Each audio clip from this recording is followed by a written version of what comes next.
Dadewethu, Amanda uqeda ukuveza ukuthi ingane uyayazi ukuthi akuyona yasizwe. Uyazi ukuthi kunamaphutha enzakalile. Yonke leyo nto into oyaziyo noma uyakusukela ngoba vele umuntu ogcwala ukusukela. Ngicela kwanina niyangigulela nje niyangidakelwa. Yini le ecacisa ukuthi ingane akuyona kasizwe? Yini le cause ingane ukuthi ifana nami aphoqa ukuthi phela ingane ifana nobaba wayo. Ifana nawe. Ifana nami. Zonke ingane ezikhona zabafowethu ifana nosekhaya. Why ifana nawe le yakho? Bayikati phela kule sekhaya yakho. Ama-jeans ukuthi ama-jeans angithi yakho, angithi akuyona sekhaya yakho. Ama-jeans ukuthi yakho akuyona lalela. Kodwa wami yazi ngixoxa into engayazi ukuthi ingane sami ngiyibona mina. Ngiyabona ukuthi akuyona sekhaya ngani. Sinekhaya sinempawu sekhaya thina. Engafani nakaGumede nakabanibani eyasekhaya nje kuphela. Siyakwazi ukuthi siyibone. Nanoma usilima kanjani ngingayiboni into yakini. Into yakini ngeke uzingayiboni. Nami ke ngisho ukuthi le ngane akuyona sekhaya anywhere ningasekhaya uyayifebela. Uyanamazayizayi wena. Uyisifebe wena.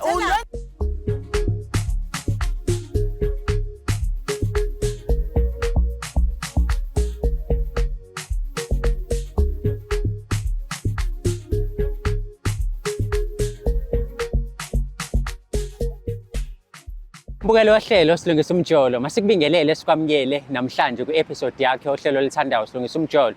Uyalazi kudaba ukuthi lolu hlelo ulithola khona la kwi-channel yakho oyithandayo ebizwa ngokuthi Umjolo Show.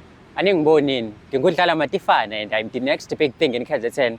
Nazi izihlalo ezimbili kwazi ba mhlambe ku-episode elandelayo kuzobe hleli wena mawukuthi uyafisa ukuzibona uhleli la ngelinye ilanga lulakho longakwenza email njengamanje umjoloshow@gmail.com that is umjoloshow@gmail.com. By doing so usibeka ethubeni lokuthi ke kuma episode alandelayo sibone wena nopartner wakho sizolungisa indaba yakho uhleli khona la ungakhohlwa ukusubscribe ulike and also share this particular channel ebizwa ngokuthi Umjolo Show. Ake sihambeke siyobabona ukuthi indaba zabo zihamba kanjani nanokuthi kephi lapho silungisa khona usuku lanamhlanje. But before we get there ungakhohlwa ukuthi ungakwazi ukuthi ujoin as a member of this channel uphinde futhi upress nangu thanks la eceleni khona uzokwazi ukuthi ucontribute ngaloko okuncane ongakwazi ukuthi usilekelele thina as i-channel Umjolo Show sikhule sihambe sephezulu. Asibangene sibone ukuthi indaba zabo zihamba kanjani usuku lanamhlanje. Mangabukela ekhaya egama lami Amanda Kambele. Size kusilungisa umjolo ngikubani ufuna ukuncedwa ngerelationship yabhuti wami uSizwe. Siphinde sikubingelele sikwamukele mbukelo wahlelo silungisa umjolo right here on a favorite channel Umjolo Show. Mawukuthi uyaqala ukubukela njengamanje ungakhohlwa ukwenza into right of which is to subscribe, like and also share this particular channel to abangani bakho, ihlobo zakho na wonke nje umuntu ozwana naye noma oseceleni kwenhliziyo yakho. Yazi ukuthi mabe siliqala uhlelo lakho siliqala ngokukhumbuzisa ukuthi this show is proudly sponsored by EasyBet. Ungakwazi ukuthi uregister but before register download the app yabo uregister and bet using our promo code umjolo. Uyazi ukuthi kubalekile ukuthi mabe siqala ishow sikhuleke amakhanda abheke phansi sisho ngazilinye uNkulunkulu kaMatifana sihawukele njengamuphi uNkulunkulu okwazi ukuhlala nawe uxoxe indaba zakho uphinde futhi akuphendule ngoWhatsApp linye igama Dlala Matifana. La eceleni kwami khona sisesinayo njengamanje so ukhuluma naye sazi kabanzi ukuthi ke indaba yakhe ihamba kanjani nanokuthi nje kungani ezithola olapha ehlelweni osukwini lanamhlanje. Dadewethu sawubona. Ukuthi Kunjani mama? ngiyaphila wena? Ngiyaphila. Igama lami nguDlala Matifana. But nje ukuthi siqale nje ekuqaleni uyi-introduce sisesinayo namhlanje ongubani wakabani? Ngusamke Madikizela. Samke Madikizela. Siyajabula kakhulu dadewethu ukusibe nawe namhlanje ohlelweni sizokhuluma nawe. Uyalizwa ke igama lohlelo lethu silungisa umjolo. Nawe ulapha namhlanje simply because shuthi khona lapho kumele ulungise khona but mhlawumbe into engakuconfuse ukuthi ulethwa omunye umuntu wesifazana. Umuntu wesifazana okulethe lapha namhlanje uthe igama lakhe uAmanda Mbele. Uyamazi uAmanda Mbele umazi kanjani? Yebo bhuti ngiyamazi Amanda Mbele. Ubhuti umuntu wami, usisi womuntu wami. Usisi womuntu wami. Yebo. Okay. Okusho ukuthi i-relationship enayo ukuthi nje wena ujola nobhuti wakhe. Yebo. Okay. Mhlambe uma ungangichazela mina nombukeli ungamchaza njengomuntu kanjani uAmanda? Alright kuba mombukela kude kubantu bakhe because mina ngisho noma ngingafika endlini behleka bethini mengena mina ushintsha ebusweni so kunale attention between mina naye engingayazi ukuthi beef yakhe yikephi. Okusho ukuthi nina nobawo 2 akungibona abantu abancamncam ngaleyo ndlela. Yebo futhi. Namhlanje ukubizele la ohlelweni ukuthi nizokhuluma nobabili. Ninako mhlawumbe ukuthi nihlale nikhulume noma ngisho nithola i-chance yokuba ndawonye nibona abangani nibona abantu abakhulumayo. Hayi cha, asibona abantu abakhulumayo nje. Nizoqala ukukhuluma nobabili namhlanje. Sobe soqala nje ukukhuluma kuba nguhayi kuphele kanjalo nje. So aware kodwa ukuthi mhlawumbe yini afuna ukisho kuwena noma you are looking forward to find out ukuthi engabe ufuna ukuthini ngoba phela umuntu ohlezi okuziba. Hayi angazi sengingezwa ngayo. So ungezwa ngayo. Yeah. Uready ukumbona ukhulume naye. Ngiready. Uyazwa ke uSamnye usisi wakaMadekezela uready ukuthi eze ukuthi uAmanda engabe ufuna ukuthini kuyena osuku la namhlanje. I'm sure now ready ezombukela lapho ngasekhaya njengoba nami uNkulunkulu wemjolo ngiready ukuthi ngibone ukuthi ufuna ukuthini udadewethu ukuthina. Hlala la ukhona ungabusandawo ngoba njengamanje sothola indaba ukuthi ihamba kanjani uma kumele sufaka usawoti esilondeni siphinde futhi sithole isixazululo ungayindawo. Sawulanda ke manje udadewethu Amanda simbeke la sizwe ukuthi ufuna ukuthini kwintombi uyintombi angana nishadile nobhuti. Yebo. Yebo. Kwintombi yabhuti wakhe sifuna ukuzwa ukuthi ufuna ukuthini kuyona ungayindawo.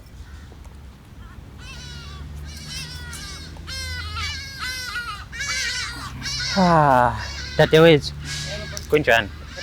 Hayi ngiyaphila. Siyajabula kakhulu ukuthi ufike la ohlelweni uzokhuluma nathi. Njengoba usicelile ukuthi uSamnye simthathe simlethe la khona uzokhuluma na ngoba khona izinto ongekho happy ngazo ezenzakalayo kuyena nobhuti. Senze njalo ke samthatha but before nginiyeke nje nikhulume nobabili angiqale nje ngokuthi nazana kanjani ngoba i-relationship yakho naye uyasho ukuthi ayikho mnandi ngoba ngisho nje ukukhuluma nibona abantu abakhulumayo uyaxayeka ukuthi kungani namhlanje uzodecide ukuthi umlethe la ngoba anikhulumi. Bhuti wami uSamnye mina ngimazi njengomuntu kanobhuti wami. Mina-ke usisi wakho njengosisi wasemzini angimthandisisi nje kahle kahle. Angimfuni kahle kahle ngoba nginalokhu ukuthi usisi lo ukuthi ubhuti wami ngekhaya and into ezenzekayo between bona bobabili angisandastand nokuthi uba indoda banomfazi lana usisi unako ugagamela into yasekhaya nje ekhaya akusahambi kahle ngenxa yakhe angimthanda ubudeni bami naye bukho nje kuhle right nje angimthanda ngimfuni kahle. So mengabe uthi ekhaya kusahambi kahle what do you mean? Mhlambe ubhuti akasekho ekhaya ubhuti khona izinto angazenzi akade ezenza ekhaya. Usisi lo ombona phambi kwakho bhuti wami wamthatha ubhuti wami womhlalisa la bahlakhambile engazi konke kephi. Ekhaya ubhuti wami uyi-breadwinner. Ekhaya akasanakile uma uyasokona uma wasonza kanzima umthakhulisele yangani. Usisi ke wafuka mthatha ke sekhulile udla imali zakhe lapha akathi sube ngisho ekhaya.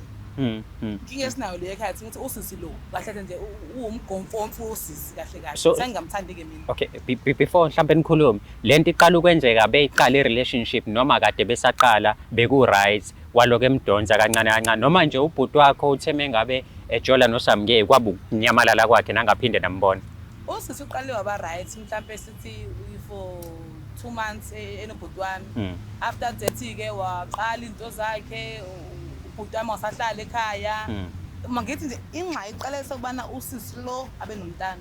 Iqala lapho ke ingxa banomntana ona 2 years benobhuti wami. Eish no angivele nginiyeke nikhulume noba u2 sibone ukuthi sesizovuma yini ukubona amaphutha akhe lapho akumele alungiswe khona ngakhuluma naye nangu uSamnye.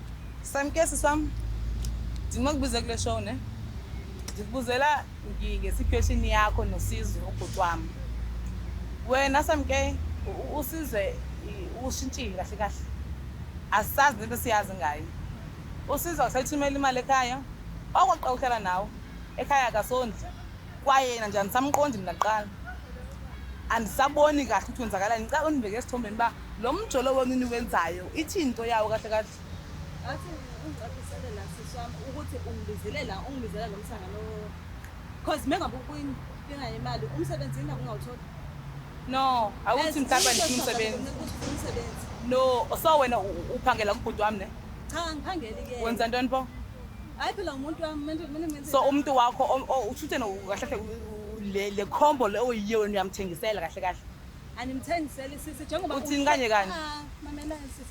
Njengoba uhleli lapho uhleli khona kini ungashadile ingoba wena ufuna uzosicontrola kahle kahle. No, ndikadile umndeni, lungisa umndeni kahle kahle. Ngizama uqoqa ifamily. Yabona uyaphasala ngasongisenze kule show masibulungiseni naye. So wena uthi kahle kahle sisi wami wena uyile khombo uyiyo kahle ule bhenkile kahle kahle wena ubhuti emyamdayisela kahle kahle. So into efuna kuye imali kuphela. Sisi wami yabo ukuthi unenkinga kumele uqothe uqala lapha endlini njalo ekseni ufike nje ube umeviswa ngempela ukline upheke wenze uketwa bese sakhokhela ngoba cacile ukuthi into izizelela uzela imali. Wena ukuthi ungibizelele mina la because ngikwazi singazwani kahle kahle. Okay. Manje kulungisa apha ne. Into endikubizela yona apha ngikuze bazongixela into bana imali ubhuti wami uyenzani kahle kahle. Uhlanganaphi because ulala nami lo muntu alali nathi. So okuthi uthi imali yakhe wena usebenzisa ukubhadala izibunu zakho. It's not about izibunu umntwana lo ngihlala naye wani yena umntwana. Oh. Masiyilungisa apha ngitasekhaya ne. Wena ekhaya ne ufikile bese ukungiintroduce ekhaya ubhuti wami. Ezisithi uzane neke nomuntu right so right. Wafika nawe right? Ufika ekhaya wena ukhulelwe ne? Emveni koba utetile akanguye ekhaya uyosisela ekhaya wena usumntana. Ngoba kwenze njani? Hayi bo ngihlanganaphi nani like angizange ngizoshintsha imithetho. Obeklina maqhubeka eklina obepheka qhubeka. Umthetho wasekhaya uthi umthetho wasekhaya uthi umntana mangabe etetiwe kufanele siwe ekhaya. Wena why lo umntana ngomsa ekhaya? Ngoba kwenze njani? Kwasuka mna ekhaya ndayakunda ebheka umntana. So mendifike nebheka umntana wena. Ndiyambona umntana ukuthi hayi zonke impawu nje zasekhaya emabheleni hayi akanazo shame. Ukuthi wena umsebenzisela imithi uyamthakatha. Wazi wena uyifuse ukulalela. Shothi phela mama listen. Uyifundise ingane ukuthi wena umdonsa ngekhala. Ukuthi wena uyamthakatha. Wama wena kahle kahle. Mengamdonsa mina uzodonsa wena. Adonsa wena. Ngimvumele ulala nawe. Umdonsa ngaziphi yana shothi wena kahle kahle ibhuti wami ndizomdonsa ekhala ukuthi nje ubhebha kahle. Umuntu kufanele ucontrol umuntu wakho nivisisane nibambisane irelationship ongitshela mama ngalesikhathi wena ufika nengane ekhaya ufike ingane ukhulele uno 6 months angithi 6 months kwaphela 2 months watete ingane eyiphi ingane ezalwa ngo 6 7 8 months unendaba kahle kahle eyiphi ingane ezalwa ngo 8 months uthi la mina ungenaphi eyiphi ingane ezalwa ngo 8 months ubaba wengane uyivumile ingane wena uhlangana uyivungise ukuthi wena umkomfonsile no Okay mhlawumbe ngingenelele dadewethu Samngeni usisi ukhala ngokuthi umfowabo usizwe lokhana athandana nawe wena ube right nje for the first 2 months nithandene emva kwaloko wahamba akasondle ekhaya akasahlali ngisho nanabo wes khona ingane ekhona wena wafika enizwe ibika ingane nithi una 6 months ukhulelwe phathi phithi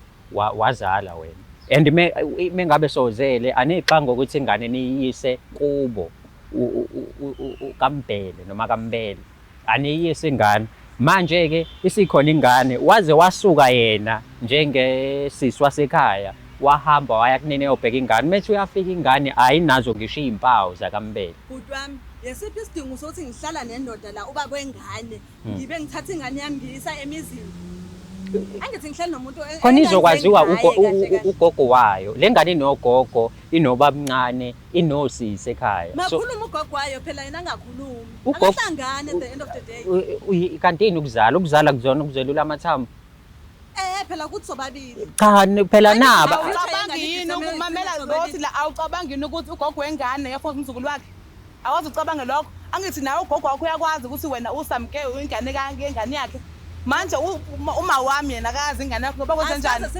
why uyincisha ingane ugogo wayo yazi ngoba kwenze njani ukuthi eqinisa kimi ukuthi akuyona ingane yasekhaya lena le ngane la kuyona yasekhaya le ngane yakho wena mthakathi ingane yakho akuyona yasekhaya sisona please ngicela ngiyacela lalela ngasenganeni yami ungakulinge nje ngasenganeni yami lalela mana yazi uyini wena ngiyini wena lokho uzokugqokile kukhonke akhipha ngisho isenti wena into ethi imali zabhuti wami lezi ulophika iphinka uyena ubhuti wami so wena izinqa zakho ziyi-maintenance ukumdayisi uyadayisa wena ushada nini yona ke indaba zakwakho ushadile yini wena lapha ushadile wena ngisengendoda ngithi njengelokho ubusuku nobusuku lemiyakukhwela khipha ngisho ikama eyodwa wena phela uzothi uhlala naye wesisi le ngane leyo usiyasekhaya kuyona yasekhaya ngikubize la uthi utshela amakhamera ukuthi ingane akuyona yasekhaya ngiyakwazi Okay, mhlawumbe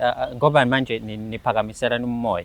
Ngicela sikhulumeni kahle njengabantu abadala. Asisile ukuzolwa la sizolungisa this situation esikuyona njengamanje. Dadewethu, amanda uqeda ukuveza ukuthi ingane uyayazi ukuthi akuyona yasizwe. Uyazi ukuthi kunamaphutha enzakalile. Yonke leyo nto into oyaziyo noma uyakusukela ngoba vele umuntu ojwayele ukusukela. Ngicela kwanina niyangigulela nje nangidakelwa. Yini le ecacisa ukuthi ingane akuyona kasizwe? Yini le cause ingane ukuthi ifana nami aphoqa ukuthi phela ingane ifana nobaba wayo.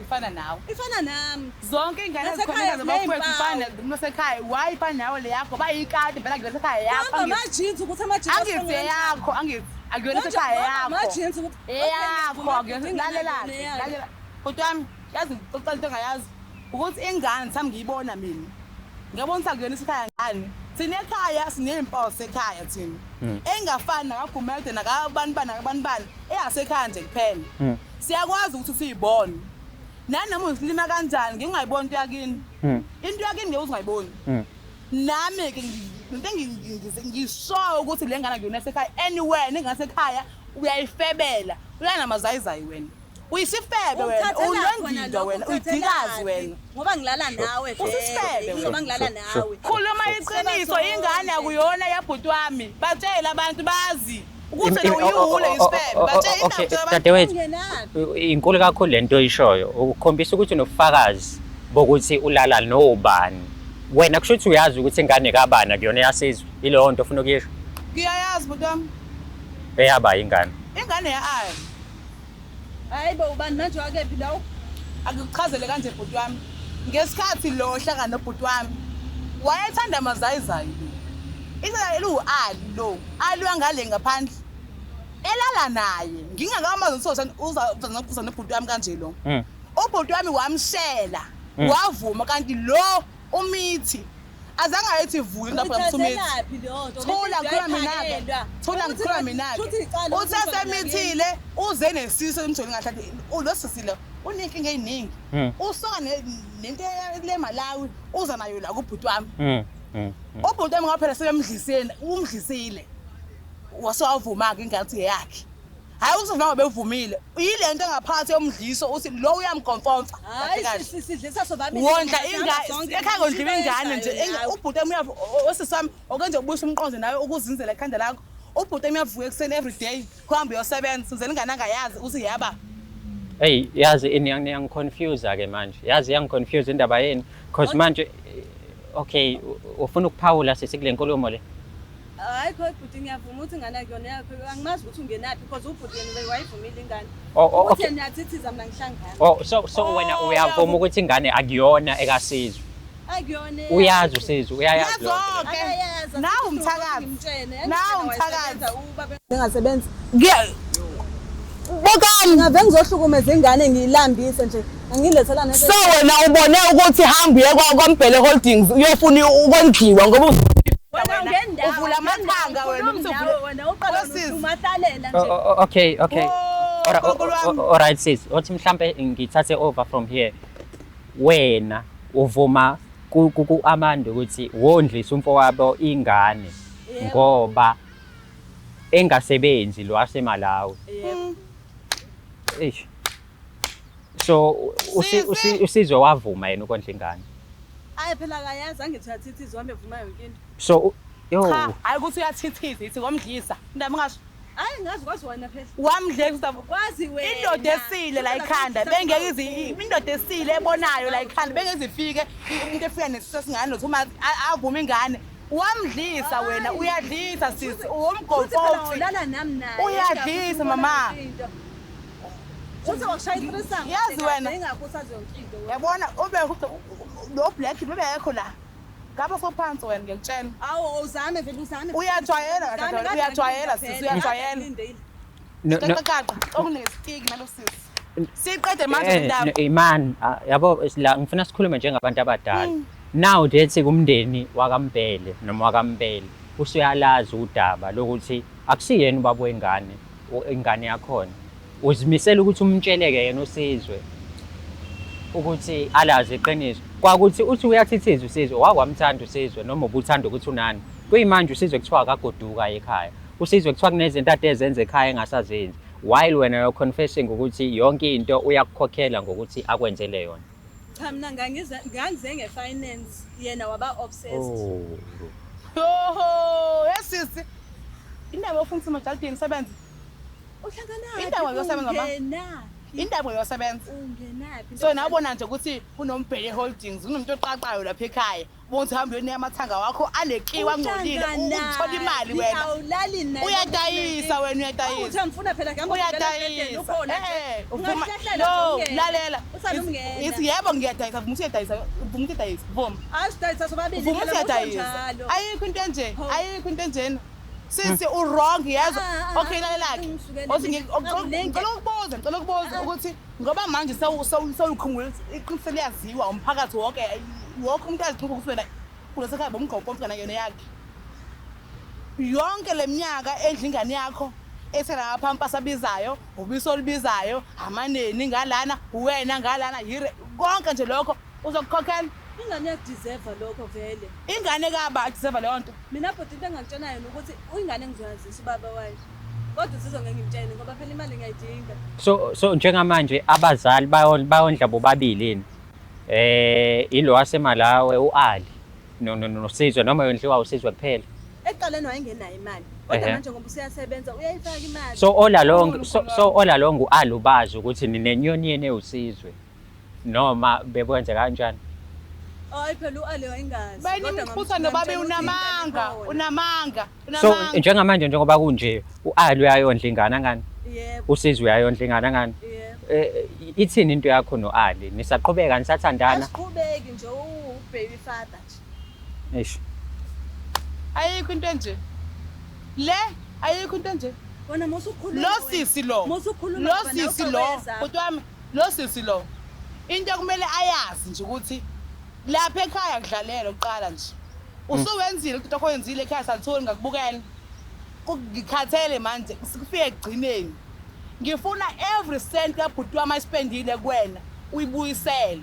Bese uyomtshela iqiniso. Uyasangana yaza kula ayakuba Ukondlile wena nje ngisho noma ngafika la ubhuti wami akhumule msiphele awunalutho wena awunalutho wena unjenje ubhuti wami unjenje ubhuti wami ngoba umdlisile sisi uyadlisa okay sis kodwa uyabona umonakalo owenzayo kule situation ukhulisa ingane iyazi ukuthi ubaba wayo uSizwe ina 2 years ingane manje iyakhula phithi sekumele ithole ukuthi le ngane yaseMalawi phela ukuthi confusingile ingane lo malume but manje kumele ilazi iqiniso ukuthi izolazi when the time is right ingane isencane ngifuna icomplicate wasisi wasisi imali okay njengoba uSizwe enza zonke lezi zinto out of love mocabanga le ndaba mayifika kuyena izofika kanjani and also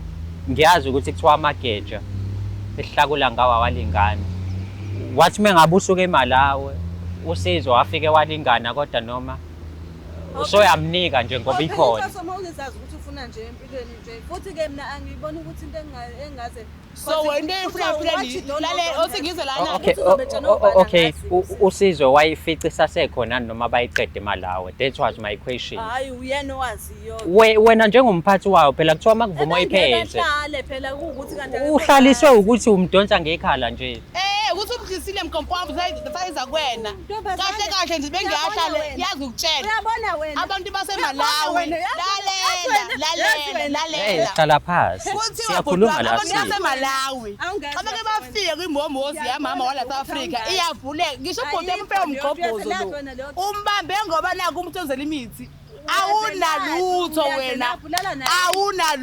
wena kwaze uyazelaphi leyo nto ngoba lifika kuwena ofika ifikela kuwena kanti uyini sisi ufisa lempilo engiyiphilayo nje phela leyo singinike umnqondi mina ngithola imali uyayifisa leyo phela nginike iziboni hayi ayifisa nto kwaze mina okay Uyayiqalela nje le mpilo angiyifisi ngamane ngilapha usunginike izibunwe masasayini ngifane nawe ingakho phela uyakomfompa wena uyakomfompa imali kabhuti wakho mina ngizoyikhulumela Okay, inganasekhaya leyani inhloso enkulu yokuthi udadewethu eze kwishow bekuwukuthi akubukanise nabantu ukuthi wena umuntu kanjani. Nawu selivelile iqiniso lokuthi umuntu kanjani. Wenze njani ke manje nake? Uyamyeka uSizwe aphinde lawo kunesalukwazi sakho uSizwe wani. Angasasinakekeli manje, anaka wena.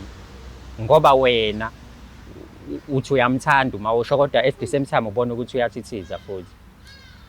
Angazi kodwa ngikwazi ukuthi uSizwe akwazi ukuphila ngaphandle kwami. Yini kanti? Yini lezazi ukuphila ngaphandle kwakho umuthini? Lutho dad. Ungizisile ipendi. Ngiyangithanda dad. Kanti ninjalo ninabantu amantombazana ukuthi nipheka ngependi yilokho lokupheka ipendi lakho. Sayekuthanda kanje. Angithi nahlule kumphekela kini. Manje usile lakho ungqondle lakho yini? Bese silala la lento ngizoyiqeda mina bhuti wami. Ibe simple nje futhi ukuthi lo akabuyisele konke awubhilanga kusize kusiza. Lutho lutho. Mina ngiyankathala nawe mina. Yabo bekuthiwa nje wafunda ukupheka uma wakho ufunda ukupheka. Ngabe nje ubhuti wami usaqinisile nje kini. Hayi lento uthi nipheka ukhari onamahloni. Soke manje wena yonke lento le uyise emabhudini asekhaya. Ayisekho ngawe manje ukuthi wena umnanda nje empendeni ukuthi umjowe kanjani bhuti wami. Angithi wafika wahlala nami wakhuluphela. Ukhuluphela yini njengoba umkhothi imali nje usukhuluphela ukhuluphela lokho ukunana lokho ujabulile nje ujabuliswa yini ile ixhibiza yakho ekhaya umjabulisayo naku hleli uhlalisa yona iqhibiza leyo ngicela mazayizayi engiyaziyo hawu sisi base bayamncoma ngisho nasemsebenzini bese ukhuluphela Okay, mhlambe mina sisi angisenandaba ukuthi kwenzakalani noma udecide ini. Kodwa engikufisayo ukuthi mhlambe sithi siqeda le show kube kuukuthi uyamdedela uSizwe aphindele ekhaya ayokwenza izinto ekumele azenze umfana wasekhaya of which is ukondla umzali wakhe ukunakekela umndeni. Sizwile kuthiwa uyu breadwinner lo muntu ekhaya. Noma ningangasahlukana ke na cause impatha yakho phela vele ozitholele yena. Kodwa phela ke mhlambe umsondeze eduze nekhaya ngeke bamphalazise. Futhi uSizwe umdala unengqondo angishongo mina ukuthi mangawodla umndeni wakhe. Ukuthi uyawondla nokuthi awodwa angihlangani nalapha. Angithi uyazi ukuthi kuthiwa inqola ihamba noSeyili. So uSeyili umukudonsela ngapha definitely uyangazi ukuthi ngithambe ngakuphi. Ngizoya la ungidonsela ngakhona. Okusho ukuthi wena mawukuthi uyamtshela ukuthi baby ake sihambe siye ekhaya sithenge igross encane uzoyenza leyo. Mawukuthi wena umtshela ukuthi asihambe siyikhiphe noma siye emahotela uzokwenza lento oyishoyo. Because umuntu vele wesifazana omthandayo nomuzwa ngaphakathi aphinda kunikeza isiphatho futhi esezingene eliphezulu uyakuhlanyisa vele. So wena ungakwazi ukuthi umtshele into eright. Ngizomtshela mhla wakhuluma uma wakhe wesala mina wakhuluma so ufuna kusuke uma lezela osingizwe le ndaba bayikhuluma kubo kahle kahle ufuna kusuke uma uthi osingizwe la uma nje kubusiza ngamondli lapha uthi angithi uma wakhe i-energy usuka lapha ezela uyithatha elambile ima ngifuna ukuzwa ukuthi i-energy usuka lapha ezela elambile kusaba wami angihlange indawo mina umzali wengane uzofika wena wendla nje uma wakho imali yasekhaya kahle kahle kwini bayasutha imali yasekhaya badla bayasutha imali yasekhaya exactly thina ekhaya siyalamba thina wena ubhizi la ungena umndeni wakho ngihlangana kusisi wesisi wami aboqoyizwa nyeboshada ngiyenza ngiza kuwena nawe umsebenzi sisi ngifane nami ngifane nawe wesisi kodwa miyazini ngoba ngamera ngathi enza kancane ngicane ispace sishayane one time ayikho into enje mina engazi ukukhuluma into enje umphelo sisi ngithi into engiyifunayo into kwambhele kuphela awunye ngicela ukhuluma nobhuti wakho lapho ngikhuluma nawe ngibize wena nothi okay mina ke sisi ngiyazicelela ngicela ukukhulume kahle noSizwe umdedele enza izinto zasekhaya niqhubeke nithandane kodwa kuukuthi uyalinakekela ikhaya wenza yonke into right siloko engicela kuwena vele umondlisa ibhomu ayikho into ekumele uyizame umondlisa umfana ibhomu awufuni futhi agoduka ekhaya yini inkinga yakho kanti yini inkinga yakho nje yini ezobonakala dedela umfana agoduka kubo uzobuya ke ngeke ngiyagula ngoba manje umbambelani yini ungafuna goduka uzamani khuluma naye yenza uzama ini yenza khipha umgomfomfo uyongena kuyambi ekhaya ngena sekhaya siyayidinga Shothi uyavuma ukuthi vele uyanondla. Eyasondla vele. Nkulunkulu wami wahle ngishima ukuqoba ngithi. Uma wakho nayo isilima somfazi sokuvuma ukuthi wondla equlu uma wakho hlala ngithi. Intombazane ehlakaniphile isebenzele ekhaya. Ngomdidi pho. Wena. Ngomdidi pho. Uma yenze ngani kodwa nje isebenzele ekhaya. So wena uproud endlela wenza ngayo ukuthi awubuneka inqa la ngaphandle ngizele kini. Ebekhana ngithi shawa izandla kusekulilizelwe kuthona nathi intombazana. Kini kusebenza. Uproud ngaleyo nto. Ngisebenza bazi ukuthi ngisebenza. Bathi uyithatha phi imali? Bayazi ukuthi phela banomkhwenyana obomu. Solo yonke indlela kunyaziwe ukuthi wena nengane akuyona iyasizwe. Iyazi yonke kini ngithi ke leyo bayazi. abayazi yeza wena ngithi. Batshele. Ngobatshelelani? We sisi uyisifebe somgodoyi uyingquza wena sisome yazo. Ungenaphi mfuze wena sisi mfuze wena. We mama Mfuze wena. ngithi mina kuwena ngicela umcebo into esekhaya musekhaya kuphela. Sifaka kodwa ukuthi wenza njani? Bona nje ukuthi wenza njani? So okay nje umqondo ngingamtshela. Uphinde muva kancane nje usorry ukuthi uphinde muva kancane uthe wena kini mabefika bayajabuza noplastic bashaya izandla so umndeni wakho wonke uyazi wena usebenzi uphile ukuvula amathanga kuphela and ba happy ngale yonto banomkhwenyana nje uNkulunkulu wami banomkhwenyana bonomkhwenyana umkhwenyana uyasebenza nje baphawusa ukipitile wena awukhokheliwe every day ziyakhala embhedeni fuck isent awukhitshela ngisisenti wena angazophela babi khandlela bazwena sisi umndeni wakho ubolile nonke nibolile nini nibolile nonke nibolile nini ayikho indaba yenu ungena so proud la ngokubunje awu ngiproud proud naye futhi isakhona yini kodwa yona nayo ya isakhona yini kodwa yona abahlala ngasesibili suthi yavuma ukuthi yamnikeza temple maqala wonke sisi that's why nginezimali kanje ingakho na ushimile angithi ungenandoda ngoba awazi lutho ayusa ngiphethe kahle mina ngiphethe kahle kwenza kanjani mina ngiphethe kahle mina ngiphethe kahle afani nawe mina mangikhuluma ngife ngiyophanda mina anginika imilenze makoleko ngithola imali mina angifani mina nawe awusebenzi yini kona lalela ingakukhulumela imali zabantu ekabhuti wami ubhuti wami ingane kama wena uyini kwena ayena yini wena uyini kwena uyinto nje wena igazi lami leliyana lo muntu lavuka ekuseni hamba uyojuluka athuluke umndeni wakho nengane yakho yipomu ulala la and uthobela wami umthetho hayi owethu Hayi bafethu angazi sazi noma uzovumani usisi ukuthi agcine ekhulumile noSizwe noma bazokwenza ngenye indlela kodwa nje mina disappointed. One word for me is disappointed. Angazi wena uzoyibuka kanjani le episode noma uyibona kanjani. Yimina wrong, usisi wrong noma usamke wrong. Ngizozwa ngawe kuma comment. Ungakhohlwa ukusubscribe awulike uphinde futhi ushare i-channel yakhe ebizwa ngokuthi Umjolo Show. Mawukuthi uneyinkinga nawe izinto umjolo ufuna sikuxazululele zona woza la come la we waiting for you umjoloshow@gmail.com. Baphinde futhi ke usilandele sikhona nje yonke indawo ukwazi ukuthi sikhulise i-channel yethu ebizwa ngokuthi Umjolo Show ahlangane ku-episode elandelayo. Siyabonga kakhulu ukubukela kwakho.